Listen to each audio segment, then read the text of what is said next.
KTR arrest అంటూ జోరుగా ప్రచారం జరుగుతోంది. కేటీఆర్ అరెస్ట్ అయితే ఏమి చేయాలని బీఆర్ఎస్లో చర్చోపచర్చలు జరుగుతున్నాయా? దీనిపై చర్చించడానికే గ్రేటర్ ఎమ్మెల్యేలు సమావేశమయ్యారా? కేటీఆర్ అరెస్ట్ అయితే తక్షణ కర్తవ్యం ఏంటని సమాలోచనలు చేస్తున్నారా?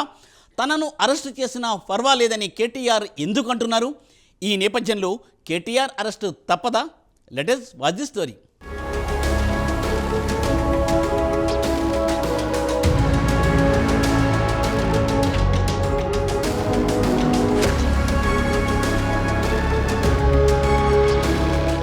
కేటీఆర్ను అరెస్ట్ చేసేందుకు రంగం సిద్ధమైనట్లు వార్తలు హల్చల్ చేస్తున్నాయి. ఫార్ములా ఈ రేస్ కారు వ్యవహారంలో ఒప్పందం కుదరడానికి ముందే నిధులు చెల్లించడం, పైగా నిబంధనలకు విరుద్ధంగా విదేశీ కరెన్సీ రూపంలో చెల్లింపులు చేయడంపై విచారణ వేగమందుకున్నట్లు తెలుస్తోంది. ఈ నేపథ్యంలో నాటి పురపాలక శాఖ మంత్రి బీఆర్ఎస్ వర్కింగ్ ప్రెసిడెంట్ కేటీఆర్పై ఎఫ్ఐఆర్ నమోదుకు అనుమతి కోసం గవర్నర్కు ప్రభుత్వం లేఖ రాసినట్లు వార్తలు చక్కర్లు కొడుతున్నాయి. దీనిపై గవర్నర్ న్యాయ సలహా కోరినట్లు రాజకీయ వర్గాల్లో చర్చ నడుస్తోంది. దీనిపై రాష్ట్ర గవర్నర్ ఎలాంటి నిర్ణయం తీసుకుంటారు, కేటీఆర్ను అరెస్ట్ చేస్తారా అనే ప్రచారం తెలంగాణ రాజకీయాల్లో హీట్ పెంచింది.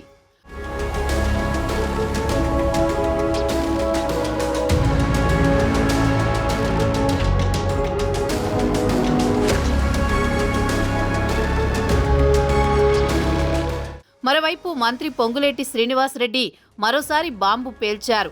ఇటీవల తెలంగాణలో పొలిటికల్ బాంబులు పడతాయని చెప్పిన పొంగులేటి తాజాగా ఆటం బాంబు పడనుందని చెప్పడంతో ఈ విషయం రాజకీయ వర్గాల్లో ఇంకా హీట్ పెంచుతోంది.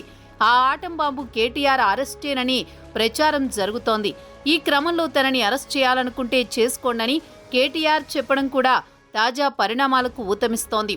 అరెస్టుకు కేటీఆర్ కూడా సిద్ధంగా ఉన్నట్లు అర్థమవుతోంది. దీంతో బీఆర్ఎస్ శ్రేణుల్లో ఉత్కంఠ నెలకొంది. ఒకవేళ కేటీఆర్ అరెస్టు అయితే పరిస్థితి ఏంటని బీఆర్ఎస్ పార్టీలో చర్చలు జరుగుతున్నట్లు తెలుస్తోంది. ఇటీవలే కేటీఆర్ సోదరి కవిత ఢిల్లీ లిక్కర్ కేసులో అరెస్టై తీహార్ జైలు నుంచి బెయిల్పై బయటకు వచ్చింది. ఇప్పుడు కేటీఆర్ కూడా అరెస్ట్ అయితే పార్టీపై తప్పుడు సంకేతాలు వెళతాయని బీఆర్ఎస్ నేతలు తలలు పట్టుకుంటున్నట్లు సమాచారం. మరోవైపు నేతలు పార్టీని వీడిపోతున్నారు.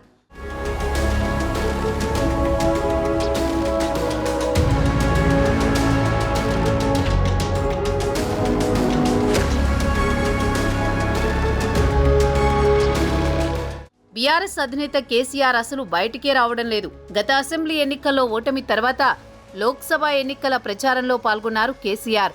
లోక్సభ ఎన్నికల్లో ఒక్క స్థానం కూడా గెలవకపోవడంతో కేసీఆర్ బాగా డీలా పడినట్లు తెలుస్తోంది. దీంతో ఏ కార్యక్రమంలో కూడా పాల్గొనడం లేదు. 2025 తర్వాత కేసీఆర్ ప్రజల మధ్యకు వస్తాడని ఇటీవల కేటీఆర్ స్వయంగా చెప్పారు. దీంతో ఇప్పుడు కేటీఆర్ అరెస్ట్ అయితే పార్టీని నడిపించేదెవరు అనే చర్చ మొదలైనట్టు సమాచారం. కవిత కూడా ఇప్పటికిప్పుడే బయటకొచ్చే అవకాశం కనబడ్డం లేదు. చాలా కాలం జైల్లో ఉండడం వల్ల ఆరోగ్యం కూడా పాడినట్లు అప్పట్లో వార్తలొచ్చాయి. ఒకవేళ వచ్చి పార్టీని ఒంటి చేత్తో నడిపే సత్తా కవిత దగ్గర లేదని ఆ పార్టీ శ్రేణులు చెబుతున్నాయి. ఈ నేపథ్యంలో కేటీఆర్ అరెస్ట్ అయితే పార్టీని ఎవరు నడిపిస్తారనే ఆసక్తి నెలకొంది.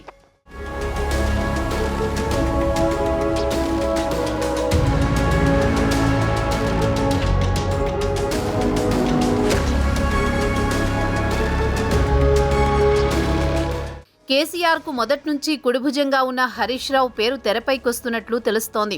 కేటీఆర్ అరెస్ట్ అయితే పార్టీ వర్కింగ్ ప్రెసిడెంట్గా హరీష్ రావును నియమించే అవకాశాలున్నట్టు రాజకీయ విశ్లేషకులు చెబుతున్నారు. ఒక రకంగా పార్టీలో కేటీఆర్ కన్నా హరీష్ రావు సీనియర్. కేటీఆర్ రాజకీయాల్లోకి రాకముందే హరీష్ రావు మంత్రిగా కూడా పనిచేశారు. ఈ పరిణామాలపై చర్చించడానికే గ్రేటర్ హైదరాబాద్ బీఆర్ఎస్ ఎమ్మెల్యేలు సమావేశమైనట్లు తెలుస్తోంది. కేటీఆర్ అరెస్ట్, తదనంతర పరిస్థితులు, పార్టీని నడిపే సారథి ఎవరు అనే అంశాలపై సమాలోచనలు జరిపినట్లు తెలుస్తోంది. తాజాగా సీఎం రేవంత్ రెడ్డి కేటీఆర్ను ఉద్దేశించి మాట్లాడుతూ నీకు నీ బావతోనే చెక్ పెడతానని వ్యాఖ్యానించారు. ఇప్పుడు ఈ అంశం ప్రాధాన్యత సంతరించుకుంది. కేటీఆర్ అరెస్ట్ అయితే హరీష్ రావే పార్టీని నడపాల్సి ఉంటుంది. రేవంత్ రెడ్డి మాటల్లో మర్మం ఇదేనని రాజకీయ పరిశీలకులు ఈ సందర్భంగా అంటున్నారు. చూడాలి మరి ఏం జరుగుతుందో రాబోయే రోజుల్లో.